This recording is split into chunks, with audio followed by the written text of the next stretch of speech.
தரமணியில் குடிநீரில் கழிவுநீர் கலப்பதை கண்டுபிடிக்க முடியாமல் மாநகராட்சி அதிகாரிகள் திணறி வருகின்றனர். குடிநீரில் கழிவுநீர் கலந்து துர்நாற்றம் வீசுவதோடு வயிற்றுப்போக்கு மற்றும் வைரஸ் காய்ச்சலால் பாதிக்கப்படுவோர் எண்ணிக்கை அதிகரித்துள்ளது.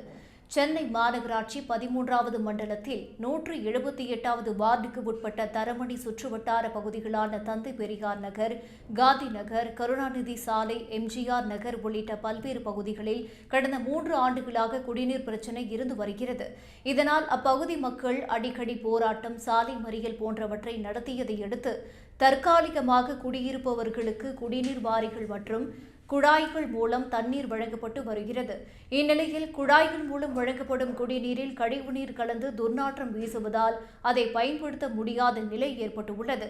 இந்நிலையில் மீண்டும் பல நாட்களாக குடிநீரில் கழிவுநீர் கலந்து வருவதால் பொதுமக்கள் பெரிதும் பாதிக்கப்பட்டுள்ளனர். வீட்டுக்கு விநியோகிக்கப்படும் குடிநீரை குடிக்கும் குழந்தைகள் முதல் பெரியவர் வரை 25ற்கும் மேற்பட்டோர் வயிற்றுப்போக்கு மற்றும் காய்ச்சலால் பாதிக்கப்பட்டு மருத்துவமனையில் சிகிச்சை பெற்று வீடு திரும்பினர். இதையடுத்து குடிநீர் மாதிரியை எடுத்து சுகாதாரத்துறை பரிசோதனைக்கு அனுப்பி பரிசோதித்த போது அக்யூட் டைரேரியா என்ற நோய் பரப்பும் வைரஸ் தெரிய வந்தது.